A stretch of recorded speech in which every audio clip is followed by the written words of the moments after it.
오늘 아침에 읽는 말씀은 시편 119편 71절의 말씀입니다. 고난당한 것이 내게 유익이라. 이로 말미암아 내가 주의 율례를 배우게 되었나이다. 할렐루야. 2026년 새해의 첫자락을 지나며 오늘도 새벽을 깨워 주님의 말씀 앞에 나오신 우리 성도님들을 주의 이름으로 축복합니다. 한 해를 어떻게 시작하느냐가 그 해의 방향을 결정하기도 합니다. 우리는 보통 연초가 되면 계획도 세우고 다짐도 하고 각오를 새롭게 다지죠. 동시에 우리의 신앙은 늘 비슷한 질문 앞에 또 놓이게 되는 것 같습니다. 나는 무엇을 붙들고 이 한 해를 살아갈 것인가? 오늘 새벽 그 질문에 대한 하나님의 대답이 바로 이 시편 119편의 내용일 것입니다. 시편 119편은 작자가 밝혀져 있지 않아요. 그러나 그 내용과 분위기를 보면 많은 학자들은 이 시편이 포로기 이후에 또는 그 바벨론 포로 생활 한가운데서 기록된 시라고 봅니다. 나라를 잃었고 성전도 무너지고 정체성마저도 흔들리던 그러한 시대였죠. 신앙이 보호막이 되지 못하고 오히려 조롱의 대상이 되었던 시대였습니다. 그런 상황 속에서 나온 고백이 바로 이 시편 119편입니다. 그래서 이 시편 119편에는 아주 유명한 고백이 등장해요. 71절에 고난당한 것이 내게 유익이라.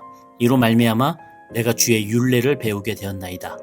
이 71편의 말씀을 묵상해 보면 이건 고난을 미화하는 내용이 아닙니다. 고난이 좋았다 하는 말도 아닙니다. 핵심은 바로 이 고난이 아니었다면 나는 말씀을 이렇게 붙들지 않았을 것이다 라는 것이 핵심입니다. 시편 119편은 평온한 신앙 고백이 아니에요. 은혜가 넘쳐서 나온 찬양도 아닙니다. 이 시편은 살아남기 위한 고백, 무너지지 않기 위해 마지막으로 붙든 버팀목이 하나님의 말씀이었다고 하는 것이죠.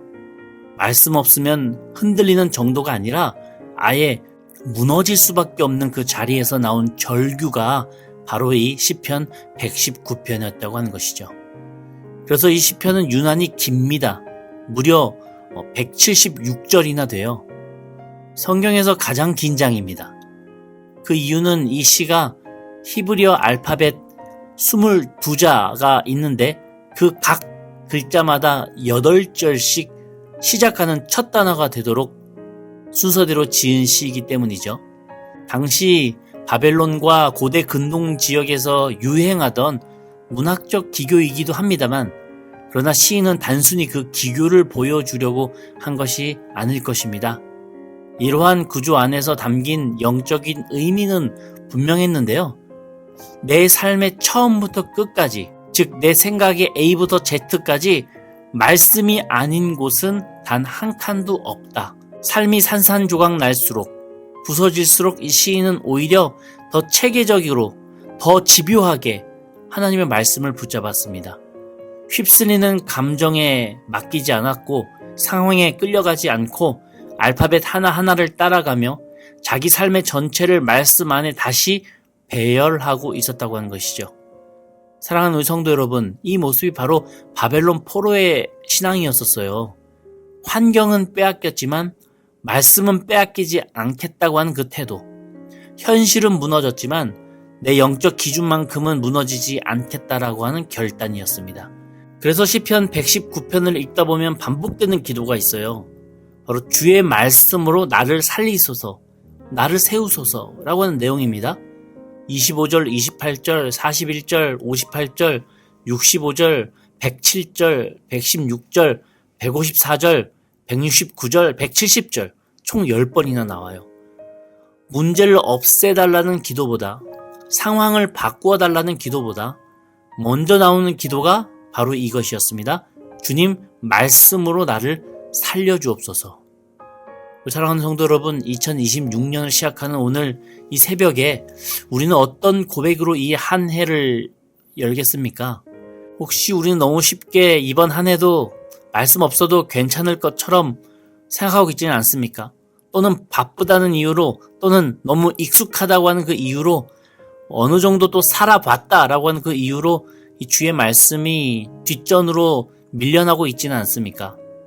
시편 119편은 우리에게 분명하게 말하고 있습니다. 말씀은 형편이 좋아질 때 찾는 그런 보너스가 아니라 형편이 무너질 때 나를 붙드는 생명줄이다 라고 말하고 있어요. 하나님의 말씀은 성공을 보장하는 그런 도구가 아니라 내가 길을 잃지 않게 붙들어주는 기준이더라고요. 이 시편의 마지막 절에서 시인은 이렇게 고백합니다.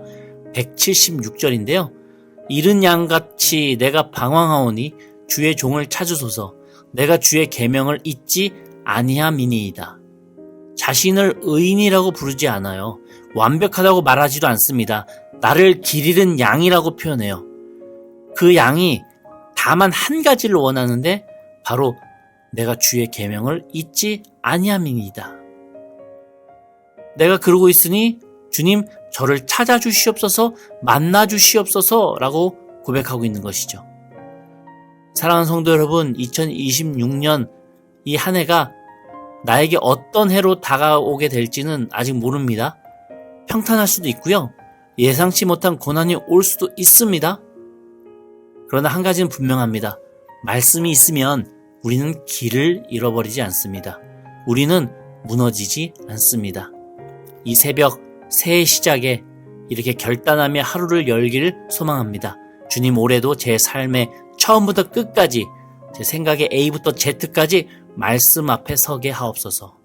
문제가 생길 때마다 말씀 찾고 결정의 순간마다 말씀을 기준으로 삼고 흔들릴 때마다 말씀으로 다시 서는 한 해가 되기를 바라겠습니다. 그리고 그 말씀이 우리를 오늘도 내일도 끝까지 살려내는 은혜의 근원 되기를 주님의 이름으로 간절히 축원합니다. 아멘. 우리 함께 기도하시겠습니다.